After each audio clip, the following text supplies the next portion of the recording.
Hi everyone, ನಾನು ನಿಮ್ಮ ಸಂದರ್ಶಿನಿ ಸ್ವಾಮಿ. ನಿನಗೆ ನೀ ನನಗೆ ಕಥೆಯ ಮುಂದುವರಿದ ಭಾಗ. ಅದಕ್ಕೂ ಮೊದಲು ನನ್ನ ಕಥೆಗಳು ನಿಮಗೆ ಇಷ್ಟವಾಗಿದ್ದರೆ ತಪ್ಪದೆ ಕಮೆಂಟ್ ಮಾಡಿ, ಲೈಕ್ ಮಾಡಿ, ಶೇರ್ ಮಾಡಿ. ಹಾಗೆ ನನ್ನ ಚಾನಲ್ಗೆ ಹೊಸಬರಿದ್ದರೆ ಸಬ್ಸ್ಕ್ರೈಬ್ ಆಗಿ ಪಕ್ಕದಲ್ಲಿರುವ ಬೆಲ್ಲೈಕನ್ನ ಕ್ಲಿಕ್ ಮಾಡಿ.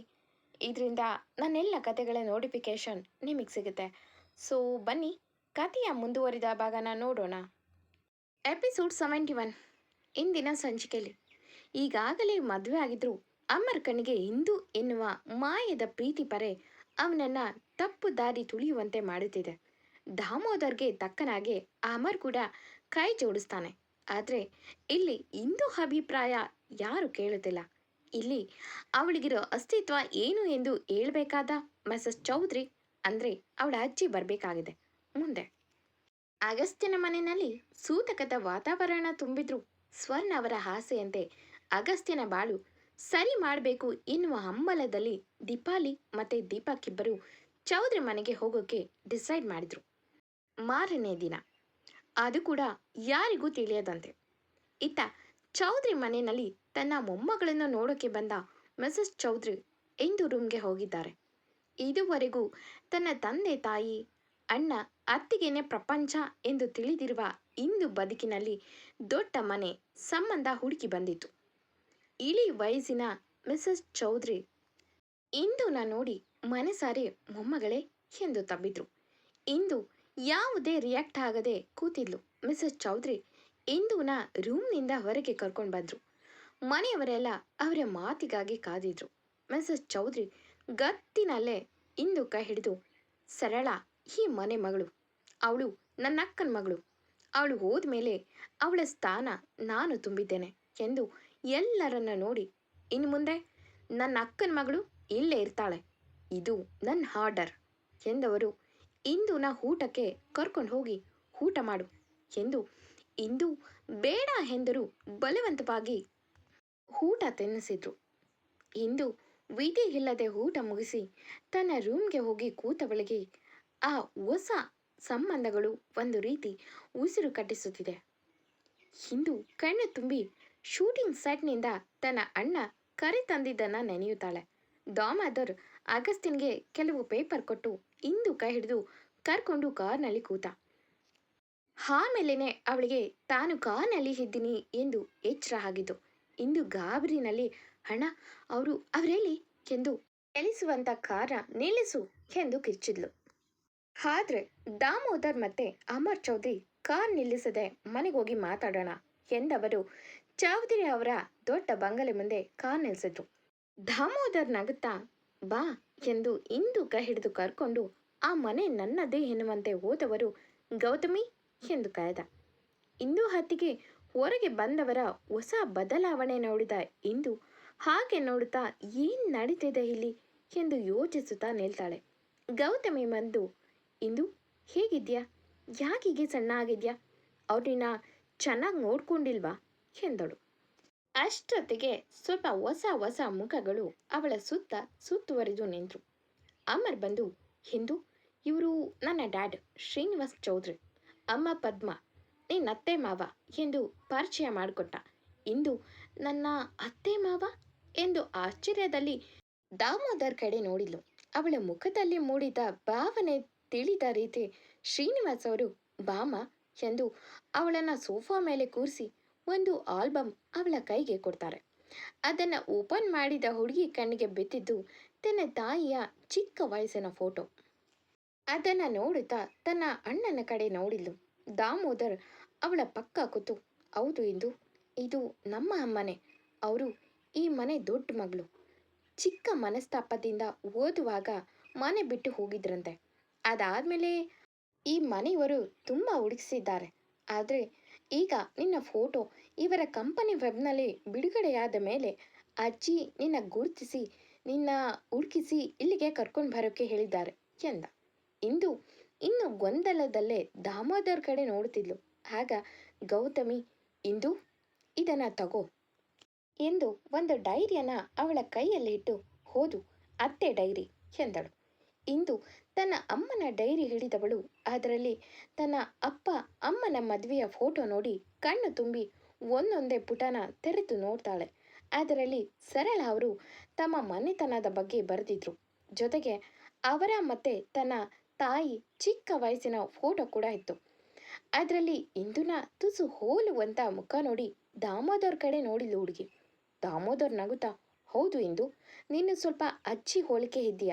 ಹಾಗಾಗಿನೇ ನಿನ್ನ ಅಜ್ಜಿ ಗುರುತಿಸಿ ನಿನ್ನ ಬಗ್ಗೆ ತಿಳ್ಕೊಂಡು ಕರೆಸಿದ್ದಾರೆ ಎಂದ. ಹೌದು, ದಾಮೋದರ್ ಹೇಳಿದ್ದು ಸುಳ್ಳಲ್ಲ. ಎಂದು 100% ತನ್ನ ಅಜ್ಜಿ ಹೋಲಿಕೆನೇ ಇದ್ದಿದ್ದು. ಅಮ್ಮ ಯಾವಾಗಲೂ ನನ್ನಮ್ಮ ನೀನು ಅಂತ ಯಾಕೆ ಹೇಳೋರು ಎಂದು ಇಂದುಗೆ ಈಗ ತಿಳಿತು. ಜೊತೆಗೆ ಅವರ ಹೆಸರು ಕೂಡ ಇಂದು ಸರ್ದಾರ್ ಚೌಧರಿ. ಹೌದು, ಸರಳ ಅವರು ತನ್ನ ತಾಯಿ ಹೆಸರನ್ನೇ ತಮ್ಮ ಮಗಳಿಗೆ ಇಟ್ಟಿತು. ಹಾಗೆ ಪುಟ ತೆರೆದು ನೋಡುತ್ತಿದ್ದ ಹುಡುಗಿ ತನ್ನ ತಾಯಿ ಬರಹಗಳನ್ನು ಓದುತ್ತಾ ಹೋಗ್ತಾಳೆ. ಸರಳ, ನಾನು ಆಸೆಯಿಂದ ಕಟ್ಟಿಕೊಂಡ ಜೀವನ ನನ್ನ ಕುಟುಂಬ ಎಂದು ಬರೆದು 4 ಚಿತ್ರ ಬರೆದಿದ್ರು. ಆ ಚಿತ್ರಗಳ ಕೆಳಗೆ 4 ಜನರ ಹೆಸರಿತ್ತು. ದಾಮು, ಇಂದು, ತನ್ನ ತಂದೆ ತಾಯಿ ಹೆಸರು. ಇಂದು ತನ್ನ ತಾಯಿ ಡೈರಿ ಮುಟ್ಟುತ್ತಿದ್ರೆ ದಾಮೋದರ್ ಮನೆ ಕ್ಲೀನ್ ಮಾಡುವಾಗ ಇದು ಸಿಕ್ತು ಇಂದು. ಅದಕ್ಕೆ ನಾವು ಇಷ್ಟು ದಿನ ನಮ್ಮ ಫ್ಯಾಮಿಲಿ ಹುಡುಕಿ ಹೋಗಿದ್ದೆ. ಫೈನಲಿ ನನಗೆ ನಮ್ಮ ತಾಯಿಯ ತವರಿನ ಮನೆ ಸಿಕ್ಕಿದೆ ಎಂದ ನಗುತ್ತಾ. ಶ್ರೀನಿವಾಸ್, ಹೌದಮ್ಮ ಇಂದು, ನಾವು ಮೊದಲು ಬೇರೆ ಕಡೆ ಇದ್ದು, ಈಗ ನನ್ನ ಅಮ್ಮ ಅಂದರೆ ನಿನ್ನ ಅಜ್ಜಿ ಕೂಡ ಅಲ್ಲೇ ಇರೋದು. ಇನ್ನೇನು ಬರ್ತಿದ್ದಾರೆ, ಅವರು ಬಂದ ಮೇಲೆ ನಿನಗೆ ಎಲ್ಲ ಗೊತ್ತಾಗುತ್ತೆ ಎಂದರು. ಇಂದು ಎಲ್ಲ ಗೊಂದಲದಲ್ಲೇ ನೋಡುತ್ತಾ ತನ್ನ ಫೋನ್ ಹುಡುಕಿದ್ರೆ ಅದು ದಾಮೋದರ್ ಜೋಬ್ನಲ್ಲಿದೆ. ಇಂದು ಫೋನ್ ಎಂದಳು.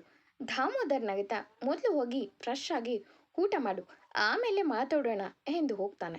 ಅಮರ್ ಇಂದು ಕಡೆ ನೋಡಿ, ಇಂದು ಬನ್ನಿ ನಿಮ್ಮ ರೂಮ್ ತೋರಿಸ್ತೀನಿ ಎಂದ. ಇಂದು ದಾಮೋದರ್ ಮತ್ತೆ ಗೌತಮಿ ಮುಖ ನೋಡಿದ್ಲು. ಅವರು ನಗುತ್ತಾ, ಫ್ರೆಶ್ ಆಗು ಹೋಗು ಅಂದ್ರು. ಇಂದು ವಿಧಿ ಇಲ್ಲದೆ ಅಮರ್ ಜೊತೆ ಹೋಗ್ತಾಳೆ. ಅಮರ್, ಇಂದು ನಿನ್ನ ನೋಡಿದ ಮೊದಲ ಸಲ ನೀನು ನನಗೆ ತುಂಬ ಹತ್ತಿರದ ಹುಡುಗಿ ಅನಿಸಿತು. ಬಟ್ ಆಮೇಲೆ ಗೊತ್ತಾಗಿತ್ತು ನೀನು ನನ್ನ ಫ್ಯಾಮಿಲಿ ಹುಡುಗಿ ಅಂತ ಎಂದು ನಗುತ್ತಾ, ರೂಮ್ ತೋರಿಸಿ ಫ್ರೆಶ್ ಆಗಿ ಬಾ, ಎಲ್ಲ ರೆಡಿ ಇದೆ. ದಾಮೋದರ್ ಮಾವ ಎಲ್ಲ ನಿನ್ನ ಟೆಸ್ಟ್ ಬಗ್ಗೆ ಹೇಳಿದ್ದಾರೆ, ಅದರಂತೆ ಅರೇಂಜ್ ಆಗಿದೆ ಎಂದ. ಇಂದು ಬಾರಿದ ನಗುಚಲ್ಲಿ ಮನದಲ್ಲೇ ಮೊದಲು ಅಗಸ್ತ್ಯ ಅವರಿಗೆ ಕಾಲ್ ಮಾಡಬೇಕು ಎಂದುಕೊಂಡು ಆ ರೂಮ್ ಒಳಗೆ ಹೋಗಿ ಅಲ್ಲಿ ಇದ್ದ ಫೋನ್ ತೆಗೆದ್ರೆ ಅದು ಸೀದಾ ಹೋಗಿದ್ದು ಹಾಲ್ನಲ್ಲಿದ್ದ ಫೋನ್ಗೆ. ಇಂದು ಹಲೋ ಎಂದರೆ ಆ ಕಡೆಯಿಂದ ಇದರಲ್ಲಿ ಬರೀ ಏನಾದರೂ ಬೇಕು ಎಂದು ಕೇಳೋಕೆ ಮನೆಯ ರೂಮ್ಗೆ ಕನೆಕ್ಟ್ ಆಗಿರುವ ಫೋನ್ ಕಣಮ್ಮ ಎಂದರು ಶ್ರೀನಿವಾಸ್ ಅವರು. ಇಂದು ಸೈಲೆಂಟ್ ಆಗಿ ಎದ್ದಿದ್ದು ನೋಡಿ ಶ್ರೀನಿವಾಸ್ ಅವರು ಏನಾದರೂ ಬೇಕಿತ್ತಾ ಎಂದರು. ಇಂದು ಅದು ಅದು ಎಂದವಳು, ಏನಿಲ್ಲ ಅಣ್ಣನಿಗೆ ಕಾಲ್ ಮಾಡೋಕ್ಕೆ ಹೋದೆ ಎಂದಳು. ಶ್ರೀನಿವಾಸ್, ಕಳಿಸ್ಕೊಡ್ತೀನಿ ಎಂದು ಫೋನ್ ಕಟ್ ಮಾಡಿದ್ರು. ಇಂದು ಕೋಪದಲ್ಲಿ ಫೋನ್ ಇಟ್ಟು, ಏನು ನಡೀತಿದೆ, ಅಗಸ್ತ್ಯವ್ರಿಗೆ ಮೊದಲು ಕಾಲ್ ಮಾಡಿ ವಿಷಯ ತಿಳಿಸ್ಬೇಕು ಎಂದು ಫ್ರೆಶ್ ಆಗೋಕೆ ಹೋಗ್ತಾಳೆ. ಇಂದು ಪಟೇಲ್ ಮನೆಯಲ್ಲಿ ನನ್ನ ಬ್ಯಾಕ್ಗ್ರೌಂಡ್ ತಿಳಿದು ಏನನ್ಬೋದು ಎಂದು ಆಲೋಚಿಸಿದ ಫ್ರೆಶ್ ಆಗಿ ಬಂದವಳ ಮುಂದೆ ದಾಮೋದರ್ ಮತ್ತು ಗೌತಮಿ ನಿಂತಿತು. ದಾಮೋದರ್, ಬಾ ಇಂದು ಊಟ ಮಾಡು ಎಂದು ಊಟದ ಸ್ಪೂನ್ ಹಿಡಿದ. ಇಂದು, ನನಗೆ ಊಟ ಬೇಡ ಅಣ್ಣ, ನಾನು ನನ್ನ ಗಂಡನಿಗೆ ಅತ್ತೆಗೆ ಕಾಲ್ ಮಾಡಿ ವಿಷಯ ತಿಳಿಸ್ಬೇಕು, ಅವರು ಗಾಬರಿ ಆಗಿರ್ತಾರೆ ಎಂದಳು ಆತಂಕದಲ್ಲಿ. ದಾಮೋದರ್ ನಗುತ್ತಾ ತುತ್ತು ಹಿಡಿದು, ಅಂಥ ಆಸೆ ಇಟ್ಕೋಬೇಡ ಎಂದು, ಅವರೇನು ನೀನು ತಿಳಿದಷ್ಟು ಒಳ್ಳೆಯವರಲ್ಲ.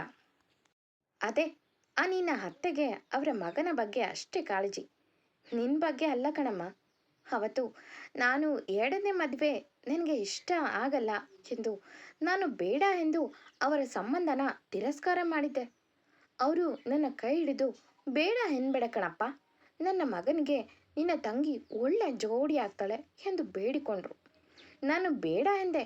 ಕೊನೆಗೆ ಅವರೇ 10 ಲಕ್ಷ ಕೊಟ್ಟು, ನೋಡಪ್ಪ, ಇದು ನಾನು ನನ್ನ ಮಗನ ಭವಿಷ್ಯಕ್ಕೆ ಕೊಡ್ತಿರೋದು, ದುಡ್ಡು ಹೊಂದ್ಕೊ, ಇದು ಸಾಕಾಗಿಲ್ಲ ಅಂದರೆ ಇನ್ನೂ ಕೊಡ್ತೀನಿ, ಆದರೆ ನಿನ್ನ ತಂಗಿ ನಮ್ಮ ಮನೆಗೆ ಸೊಸೆ ಆಗಬೇಕು. ಬೇಕಾದರೆ ಅವಳು ಒಪ್ಪಿಲ್ಲ, ಅವಳಿಗೆ ನನ್ನ ಮಗ ಅಡ್ಜಸ್ಟ್ ಆಗಿಲ್ಲ ಅಂತ ಗೊತ್ತಾದರೆ ನೀನು ಬೇಕಾದರೆ ನಿನ್ನ ತಂಗಿ ಕರ್ಕೊಂಡು ಹೋಗ್ಬೋದು ಎಂದರು. ನಾನು ನನ್ನ ತಂಗಿ ಓದಬೇಕು ಎನ್ನುವ ಆಸೆ ಇಟ್ಕೊಂಡಿದ್ದಾಳೆ ಎಂದೆ. ಅದಕ್ಕೆ ಆಗಲಿ, ನಾನೇ ಮುಂದೆ ಓದಿಸ್ತೇನೆ ಎಂದು ನಿನ್ನ ಭವಿಷ್ಯ ಅಲ್ಲಿ ಸದೃಢವಾಗಿರುತ್ತೆ ಎಂದು ನನ್ನ ಮನಸ್ಸನ್ನು ಬಲವಂತವಾಗಿ ಒಪ್ಪಿಸಿ ನಿನ್ನ ಮದುವೆ ಮಾಡಿಸಿಕೊಂಡ್ರು. ನಾನು ಹೇಗೂ ಶ್ರೀಮಂತ ಮನೆ, ನನ್ನ ತಂಗಿ ಖುಷಿಯಾಗಿರ್ತಾಳೆ ಎಂದು ಮದುವೆಗೆ ಒಪ್ಪಿದೆ. ಅವರು ಕೊಟ್ಟ ದುಡ್ಡೆಲ್ಲ ನಿನಗೆ ಅಷ್ಟು ಒಡವೆ ಮಾಡಿಸಿದ್ದು, ಅದರಲ್ಲಿ 1 ರೂಪಾಯಿ ಕೂಡ ಖರ್ಚು ಮಾಡಿಲ್ಲ ಕಣಮ್ಮ ಎಂದು ಕಣ್ತುಂಬಿ ನನ್ನ ಕ್ಷಮಿಸು ಇಂದು. ನಿನ್ನ ಖುಷಿಗಾಗಿ ನಾನು ಒಪ್ಕೊಂಡೆ. ಆದರೆ ನಿನ್ನ ನೋಡಿದ ಮೇಲೆ ಗೊತ್ತಾಗಿತ್ತು ನೀನಲ್ಲಿ ಚೆನ್ನಾಗಿಲ್ಲ. ನಿನ್ನ ಕೈಯಲ್ಲೂ ಆ ಮನೆಯವರು ದುಡಿಸ್ಕೋತಿದ್ದಾರೆ ಎಂದು.